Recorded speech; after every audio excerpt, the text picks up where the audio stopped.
네, 여러분 안녕하십니까? 오늘 이제 첫 강의인데요. 원래 본 녹화된 것이 이제 되기 전에 오늘 그 강의 내용에 대해서 일단 간단하게 여러분한테 소개를 하려고 합니다. 오늘 강의 내용은 실제적으로 본문에는 없는 내용이에요. 식품화학을 하려면 이제 화학을 잘해야 된다. 그런데 나는 화학을 잘 못해. 자꾸 그런 생각들을 많이 갖고 계셔서 화학에 대한 공포감 때문에 식품화학을 처음 대하는 데 있어서 매우 어렵게 생각하는 사람들이 너무 많습니다. 그래서 이 화학에 대해서 기본적인 아주 정말 기본적인 얘기를 오늘 좀 하려고 그래요. 사실은 이제 이 기본적인 얘기가 별것은 아니에요. 특별하게 이제 화학을 하는 사람들은 또 따로 있는 것 같이 많이 생각을 하시는데 사실 세상에는 특별한 누군가가 배우는 그러한 학문은 이 세상에는 없어요. 누구나 배울 수 있는 것이 학문이고, 잘할 수 있거나 못할 수 있을 수는 있어요. 그렇지만 잘하거나 못하는 것은 어떠한 그 천재성이라기보다도 자신이 마음을 열고 그 학문을 받아들이는 그런 입장을 고수를 하느냐 아니면 계속 닫아놓고 있느냐에 따라서 달라지는 것이 아닌가 그렇게 생각을 합니다. 저는 지금 천재적인 어떤 그런 뭐 양자론적이고 뭐 블랙홀 얘기를 하고 그런 얘기가 아니고요. 어느 정도의 지식, 식품학을 이해를 하고 좀 더 쉽게 접근할 수 있는 어느 정도의 지식만을 오늘 이야기를 하게 될 겁니다. 오늘의 컨텐츠는 첫 번째는 원자, 도대체 원자가 뭘로 이루어져 있나? 그 원자는 어떻게 생겼는가? 그런 얘기를 하게 될 거예요. 그래서 원자에는 이제 들어가 보시면 알겠지만 세 가지의 구성 물질이 들어가 있습니다. 구성 물질 중에서 어떤 것이 화학 결합을 일으키는 데 있어서 가장 중요한 역할을 하고 있는지, 두 번째 전자에 대한 이야기를 하게 될 겁니다.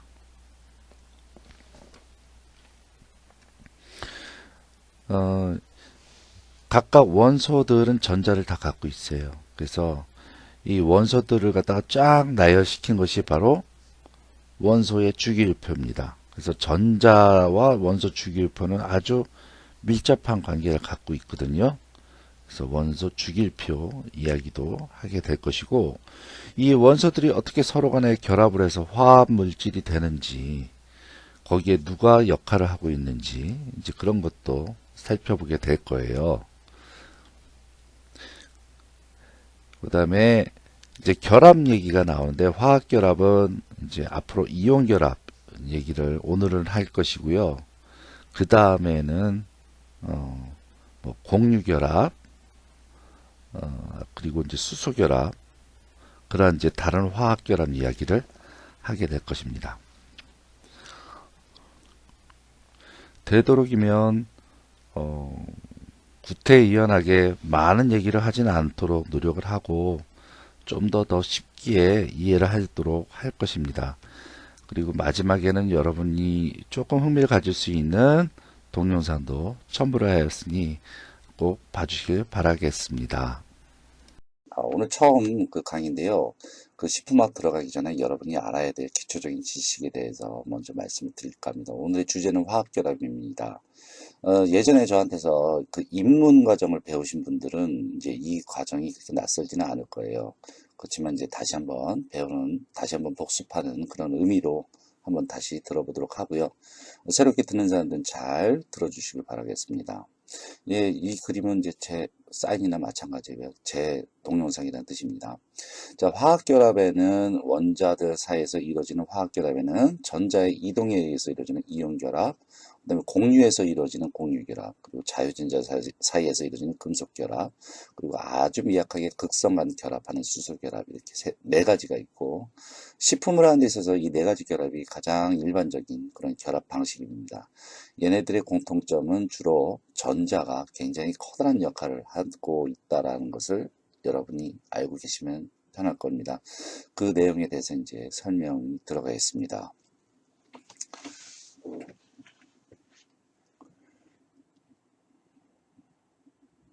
자, 왼쪽에 어지럽게 돌고 있는 것은 바로 이제 원자의 모습입니다. 이 안에는, 원소 안에는 핵이라고 해서 양성자가 있고요. 그 다음에 중성자가 있습니다. 그 바깥에는 전자가 어지럽게 돌고 있죠. 아, 제가 못 집어내겠네요. 자, 전자. 자, 이것을 통틀어서 다 원자라고 얘기를 합니다. 아이고, 동그라미 잘못 그렸네요. 여하튼 무슨 의미인지 아시겠죠? 자, 다시 한번 적어볼까요? 그러면은 원자는 무엇으로 이루어져 있다고요? 네, 전자 있고 또 양성자 있고 그 다음에 중성자 이렇게 있습니다. 네, 중성자는 전하가 없어요. 0입니다. 그래서 이 때문에 중성입니다. 자, 그럼 전자는 어떻게 되어 있느냐? 전자는 마이너스의 성질을 갖고 있고요. 양성자는 플러스를 갖고 있어요. 그렇기 때문에 원자가 전하가 0이기 위해서는 전자의 숫자와 양성자의 숫자가 서로 같아야겠죠. 예. 네. 전자와 양성자의 숫자는 같다. 그런데 만일 글씨 지우고 다시. 네. 만일 양성자의 숫자가 전자의 숫자보다 많다 그러면 원자는 어떻게 될까요? 네, 플러스로 바뀌고 양성자의 수가 전자의 수보다 작을 경우에는 어떻게 될까요? 네, 마이너스로 되겠죠. 잘 이해를 못하면 전자는 마이너스, 양성자는 플러스 그렇게 되니까 많은 쪽으로 마이너스가 되거나 플러스가 되겠죠. 자, 얘네들 전자가 아주 불규칙하게 돌고 있는 것 같지만 실은 규칙이 있어요. 자, 그 가운데 있는 장성자, 중성자 핵 부위에 제일 가까운 궤도로 돌고 있는 첫 번째 궤도에는 전자가 2개까지만 채워질 수가 있고요. 그 두 번째 이상부터는 전자가 몇 개까지? 8개까지 채워질 수가 있어요. 네, 최대한. 그래서 이 2개가 채워져 있고, 그 다음에 8개가 채워져 있고, 이렇게 꽉꽉 그 전자가 채워져 있으면 그 그 원자는 아주 안정한 원자예요. 그래서 누구하고도 반응을 안 하려고 합니다. 네. 자, 그러면 이러한 원자에 대해서, 이러한 원소들에 대해서 다시 한번 보도록 하죠. 자, 여기 원소 주기율표입니다. 어지러워하지 마시고요. 여기 보시게 되면 원소가 하나, 둘, 셋, 넷 이렇게 쫙 나열이 되어 있습니다. 지금 새로운 원소들이 많이 발견되고 있기 때문에 중간에는 많이 이제 어지러지지만 지금 여기 보시게 되면 왼쪽 구퉁이에 보면 이렇게 숫자가 적혀져 있죠. 이 숫자는 무엇을 의미할까요? 네, 이 숫자는 바로 원소의 번호를 의미를 합니다. 좀 H라고 되어 있는 거 보니까 수소입니다. 수소가 1번이네요. 이 숫자는 바로 전자의 숫자를 의미하는 것이고 양성자의 숫자를 의미하는 것이죠. 이해가 가시죠? 그러니까 수소 주위에는 전자가 하나 돌고 있네요. 그래서 양성자 하나, 중성자 있고 그 다음에 바깥에 전자 하나 이렇게 돌고 있다는 얘기입니다. 헬륨은 어떻게 될까요? 헬륨은 가운데 핵이 있고 양성자가 2개 있고 네, 주위에 전자가 하나, 2개. 그래서 첫 번째 궤도를 다 채우고 있어요. 그러니까 만족하고 살고 있겠죠. 탄소를 봅시다. 탄소는 지금 번호가 6번이네요. 그러니까 양성자가 6개 있고 중성자가 있고 자, 그 다음에 주위에 전자가 첫 번째 궤도에 2개가 돌고 있고요. 그 다음에 두 번째 궤도에 몇 개 돌고 있어요? 6번이 되려면 네, 하나, 둘, 셋, 넷, 네, 이렇게 해서 6개의 전자가 들고 있는 거겠죠. 자, 이해가 가시죠? 그래서, 여러분이 사실 이제 그 식품 쪽을 하는 데 있어서는 모든 원소를 다 외울 필요는 없고요. 제가 이렇게 줄 긋는 그 안쪽의 것들만 외워도 충분하십니다. 자, 그 다음에 이렇게 줄을 쭉 보시게 되면 가로줄이 아니라 이제 세로줄이 있는데요. 이 세로줄들은 무엇을 의미하냐면 족이라고 얘기합니다. 그래서 첫 번째를 1족 원소, 그 다음에 2족, 저쪽으로 쭉 가시면 13족, 14족, 15족, 네, 16, 17, 18까지 돼 있죠. 자, 그러면 헬륨 같은 경우에는, 자, 그럼 18족 원소에, 그럼 최외곽에, 제일 바깥의 껍데기에 몇 개의 전자가 돌고 있는지 한번 살펴보도록 하죠. 헬륨은 몇 개? 헬륨은, 네, 2개 돌고 있겠죠. 첫 번째 껍데기엔 2개밖에 못 돈다고 그랬죠. 자, 두 번째 껍데기엔 몇 개? 8개 돌고 있어요. 그 다음에 또 8개 돌고 있겠죠. 네, 이렇게 최외곽에는 8개밖에 채워지지 않는 이러한 규칙을 옥텟 구조라고 합니다. 옥텟 구조. 그래서 이 옥텟 좀 이름이 이상하죠. 이 옥텟 구조. 네. 여러분 사실 아주 생소한 것은 아니에요. 옥토버 그러면 몇 월 달 얘기예요? 예, 8월 달 얘기하죠. 네. 또 그러니까 이 옥텟에서 이 옥이라고 하는 뜻은 이제 8이라는 숫자를 의미를 합니다. 제가 그림 그리는데 이것이 뭘까요? 네, 문어입니다. 문어의 다리는 몇 개? 8개. 그래서 옥토퍼스라고 얘기하죠. 자, 그러면 이와 같이 최외곽의 모든 것을 다 전자를 채우고 안정하게 사는 이러한 것들 갖다 비활성 기체라고도 얘기를 합니다.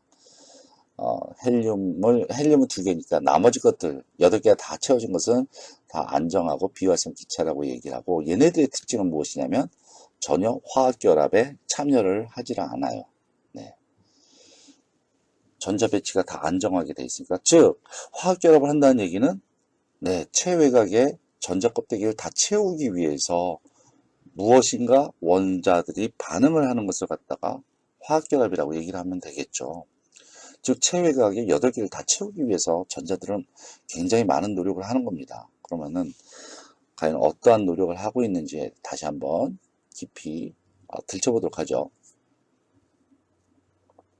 자, 18족 원소 이외의 대부분 원자들은 전자를 떼거나 아니면 뺏어내서 자기가 되고 싶은 뭐 헬륨이나 네온이나 아르곤 같은 비활성 기체가 되고 싶어 해요. 모든 원자들은. 그러다 보니까 1족, 2족, 13족 얘네들은 양이온이 되기 쉽고 16족, 17족 얘네들은 음이온이 되기가 쉬워요. 자, 볼까요? 자, 여기 양이온이 되기 쉬운 얘네들은 1족, 2족이고 그 다음에 저쪽이 13족이고요. 뭐가 있죠?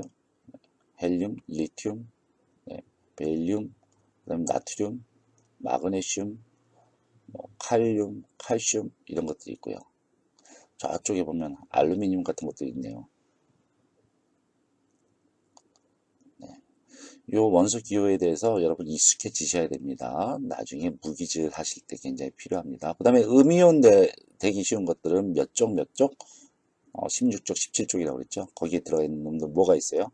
네, 염소, 산소 이런 것들이 음이온이 되기 쉬운 애들이에요. 자, 그러면 우리 한번 이제 지금 제가 뭘 그리고 있는 걸까요? 리튬을 한번 그려보고 있네요. 자, 3번이죠, 3번. 3번이니까 그 안에 양성자 3개 있고 바깥에 전자가 어떻게 배치되어 있어요?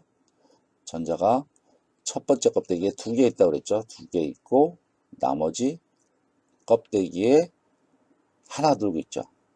자, 얘네들을 안정하게 하기 위해서는 7개의 전자를 받아들여서 최외곽이 8개를 채우는 것이 하나의 방법이고, 또 하나의 방법은 뭘까요? 전자를 떼어내서 최외곽 전자를 2개로 만들어 버리면 편하겠죠. 자, 그러면 7개를 받는 것이 편할까요? 아니면 하나를 그냥 떼어버리는 것이 편할까요? 네, 하나 떼어버리는 게 편하겠죠. 그러니까 전자가 하나 떨어져 나갔으니까 양성자 3개, 전자 2개, 그러니까 얘는 플러스가 되겠죠. 그래서 양이온이 되기가 쉬운 거예요. 자, 그러면 양이온을 만드는 금속 원소 중에서 나트륨 한번 보도록 하죠. 나트륨 같은 경우에는 지금 번호가 몇 번인가요? 11번이에요. 그렇기 때문에 최외곽에 몇 개 돌고 있어요? 하나만 돌고 있네요. 네. 하나만 뱅글뱅글 돌고 있어요. 그래서 7개를 받느니 그냥 저렇게 하나를 없애버리는 것이 더 편하겠죠. 제 왼쪽에 있는 전자는 11개, 양성자도 11개, 그래서 합이 0이지만 전자를 하나 떨어뜨리니까 어떻게 되겠어요?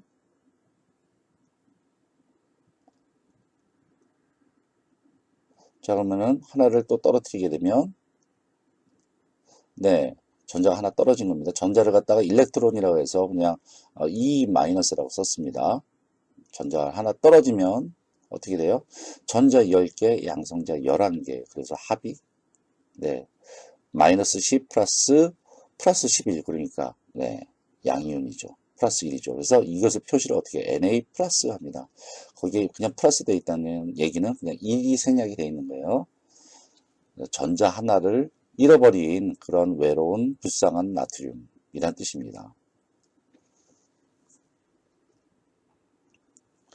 자, 그러면 다른 일 한번 볼까요? 마그네슘 한번 봅시다. 마그네슘은 12번이에요. 그렇기 때문에 전자가 몇 개?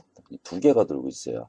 자, 얘도 역시 전자를 6개를 받느니 2개를 떨어뜨리는 것이 편하겠죠. 네, 그래서 저렇게 만들어버리는 것이 편하겠습니다. 그래서 2개를 떨어뜨렸습니다. 그래서 얘는 마그네슘은 마그네슘 2 플러스 이렇게 씁니다. 자, 염소를 한번 보죠. 염소는 지금 최외곽이 몇 개가 있어요? 7개나 있어요. 그래서 7개를 떨어뜨려서 안정되느니 차라리 전자를 어디서 하나 꺼와서 안정되는 게 좋겠죠. 그래서 전자 17개, 18개 원래 0이었던 놈이 어떻게 돼요? 전자를 하나 얻어와서 이렇게 18개를 맞췄는데 양선자는 10개, 17개밖에 안 되니까 결국 합이 마이너스 1. 그래서 염소는 Cl 마이너스 1 그렇게 됩니다. 자, 황 같은 경우에는 어떻게 될까요? 원소 주기율표를 한번 나중에 살펴보도록 하십시오. 역시 얘도 2개를 뺏어 옵니다. 그래서 S2 마이너스 그렇게 했습니다. 자, 이와 같이 원소 주기율표 중에서 1족, 2족, 13족 얘네들은 양이온이 되기 쉬운 것들이고 그 다음에 16족, 17족 얘들은 양이온이 되기 쉽다는 얘기는 전자가 나가기 쉬운 얘들이란 얘기고 그 다음에 16족, 17족은 음이온이 되기 쉬운 것들이란 뜻이고 얘들은 전자가 들어오기 쉬운 그러한 원소들이란 얘기입니다. 그리고 자 이제 얘네들이 이제 만났어요. 하나가 플러스고 하나가 마이너스가 만났습니다. 자, 플러스는 언제나 마이너스하고 서로 인력이 작용하죠. 서로 끌어당깁니다. 자, 그러면 어떻게 될까요? Cl 다가오네요. Na 플러스도 다가오네요. 그래서 서로 붙어버립니다. 이렇게 해서 인력이 작용해서 서로 달라붙는 이런 결합, 이것이 뭐라 할까요? 바로 이온 결합, 그렇게 얘기를 합니다. 그래서 이 이온 결합이 바로 이제 됐는데, 자, Na 플러스하고 Cl-가 서로 합치게 되면 전자수 같이 통으로 갖다 합쳐보게 되면 서로 다 똑같아요. 전자수하고 양성자수하고. 그래서 이것이 서로 붙게 되면서 원자와 원자가 붙어서 분자가 되면서 동시에 얘네들은 전자수와 양성자수가 이렇게 만족되어지는 거죠. 칼슘과 산소의 이온 결합을 통한 화학식 한번 써보도록 할까요? 자, 이거 하려면 먼저 무엇을 알아야 돼요? 칼슘 원소 기호가 뭐지? 그래서 아른 다음에 주기율표에서 원소 기호 찾고 그 다음에 원소 번호를 찾아야죠. 원소 번호를 찾으면 바로 그것이 바로 뭐예요? 전자수. 네. 자, 그 다음에 이 전자수가 몇 쪽에 있는지 한번 보도록 하고 그러면 양이온이 되기 쉽냐 음이온이 되기 쉽냐 한번 살펴보고 그 다음에 산소도 마찬가지겠죠. 그래서 산소하고 칼슘하고 서로 붙어갖고 전자수와 양성자수가 서로 같이 맞춰지려면 몇 개가 서로 만나야 되나 한번 살펴보도록 하시면 될 겁니다. 이것은 여러분에게 배포한 슬라이드에 있으니까 한번 천천히 보시고요. 그 해답을 한번 찾아보도록 하세요.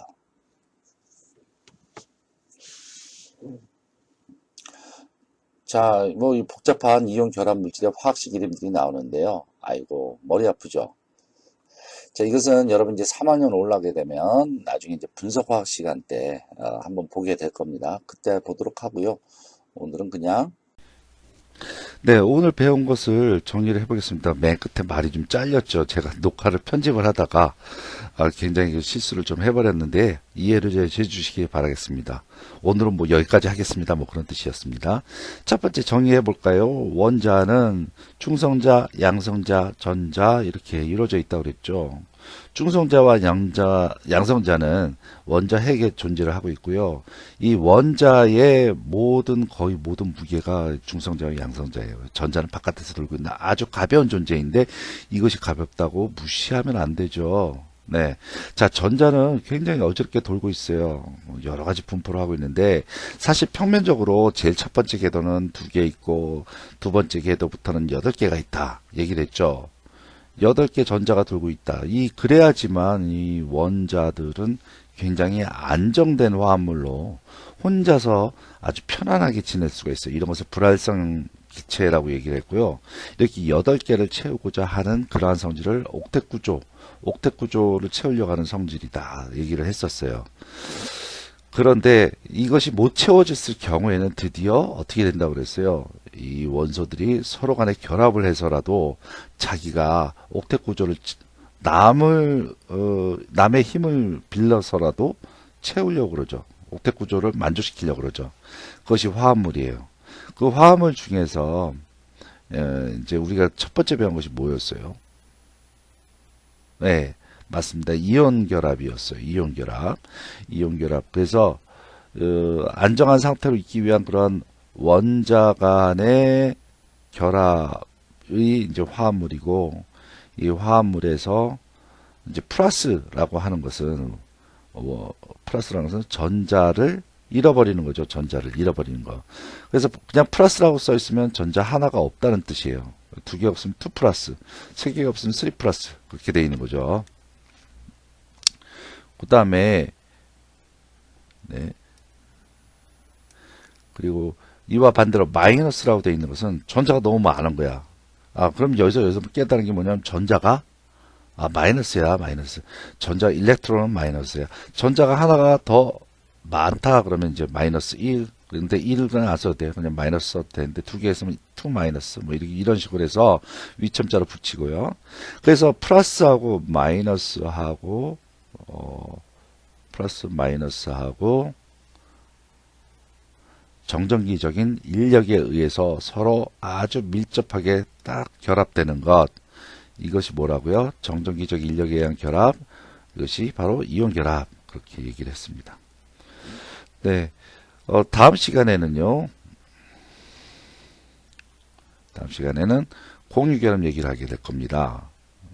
굉장히 화합물에 있어서 매우 중요한 결합이고요. 그 다음에 식품에 있어서 매우 중요한 또 결합이 있는데 그것이 수소결합이에요. 이 수소결합을 잘 이해를 해야만 물에 대해서 쉽게 들어갈 수가 있습니다. 네.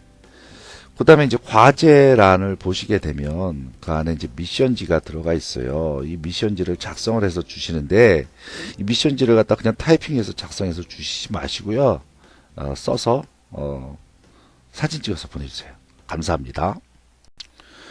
네, 원자를 이해하는데 조금 도움이 될 만한 그러한 동영상을 삽입을 했습니다. 뭐 안 보셔도 상관은 없지만 여하튼 원자는 굉장히 최소 한 개의 플러스 전기를 띠는 입자, 그것을 양성자라고 하고 대부분의 경우에 몇 개의 중성 입자로 구성되어 있는 이것이 중성. 그리고 핵은 마이너스 플러스. 그리고 입자들로 둘러싸여졌는데 이제 마이너스예요. 수소인 이유가 한 개의 양성자를 갖고 있고 탄소는 6개를 갖고 있고 금은 79개를 갖고 있습니다. 그래서 약간 좀 다른 얘기를 하자면은 우리는 어떻게 원자의 구조를 할까요? 우리는 양성자, 중성자, 전자를 볼 수가 없어요. 네, 우리는 엄청난 양의 그런 예상하는 원자 모형을 제안을 하고 다른 실험들을 더해보면서 그 모형으로 실험이 설명된다면 성공인 것이죠. 하지만 만약 그렇지 않다면 다른 모형을 찾아봐야겠죠. 사람들은 다양한 원자 모형들을 만들어 왔어요. 기원전 400년 데모크리토스 때부터 분명히 그때부터 더 많은 모형이 만들어졌죠. 다 본론으로 해서 원자의 핵은 하나의 뭉치라고 하지만 전자는 움직이는데 제약이 없어요. 이래서 화학자들이 전자를 사랑하는 것입니다. 그들과 뭐 결혼도 할 수가 있다고 생각을 하겠죠. 그런데 전자의 이상한 부분은 그들은 때로는 입자처럼 행동을 하게 되는데 작은 야구공처럼 때로는 파동, 물결처럼 그렇게 행동을 합니다. 우리가 수행하는 실험에 따라서 많이 달라지게 되겠죠. 전자의 가장 이상한 점은 그들이 어디에 있는지 정확히 말할 수가 없다는 것입니다. 우리가 장비가 없기 때문이라 이러한 불확실한 성질이 전자 모형을 만들게 되는 것이죠. 핵 주변에 주어진 공간에서 전자가 반결된 확률은 말할 수가 있죠. 그 대신에 그래서 이런 질문을 할 수가 있다는 것입니다. 만약 우리가 핵 주변에 하나의 도형을 그리고 그 도형 위에서 주어진 전자를 발견할 확률이 95%라면 그 모습은 어때야 할까? 이것에 대해서 이제 과학자들이 고민을 했던 얘기죠. 여기에 몇 개의 도형들이 제시된 것이 있는데 이것을 궤도라고 부릅니다. 오르비탈. 무엇보다도 이것이 에너지를 얼마나 가지고 있느냐에 따라서 달라져 있는데 궤도가 에너지를 흡수할 때부터 밀도의 중심부가 핵으로부터 더 멀어질 수가 있습니다. 그런데 왜 100%가 아니라 95%냐 의문을 가질 수가 있는데 그것은 우리의 전자 모형이 유별난 또 다른 이유입니다. 핵으로부터 특정 거리 이상 멀어지게 되면은 전자를 발견할 확률이 거의 기하급수적으로 줄어들기 시작을 하는데 잠깐 사이에도 0에 가까워질 수가 있다는 뜻입니다. 이것은 0이 된다는 뜻은 아니죠. 그래서 모든 원자 안에는 작지만 0이 아닌 확률로 정말 짧은 시간 동안 전자들 중에 하나가 알려진 우주의 다른 끝에 있을 수도 있습니다. 하지만 전자는 대부분 그들 핵 가까이에 머무르게 되죠. 음자나 구름처럼 시간이 지남에 따라 움직이고 옮겨다닙니다. 한 원자들의 전자들이 어떻게 해서 다른 원자들의 전자들과 상호작용하는가 거의 모든 것을 결정하게 되는 것이죠. 원자는 자기 전자를 다른 나라에도 줘버릴 수도 있고 하나를 공유할 수도 있습니다. 그리고 역동적인 사회의 연결망이 화학을 흥미롭게 만들기도 합니다. 네, 여기까지 전자가 굉장히 원자 핵 위에 주위에서 굉장히 자유롭게 돌고 있고 이것은 확률적인 분포에 의해서 궤도라는 것을 만들게 됩니다. 이거 우리는 평면적으로 하고 있지만 실제적으로는 이렇게 그 3차원적으로 구름 모양으로 수시로 바뀐다는 것이죠. 네, 오늘은 여기까지입니다. 여러분 수고 많이 했습니다.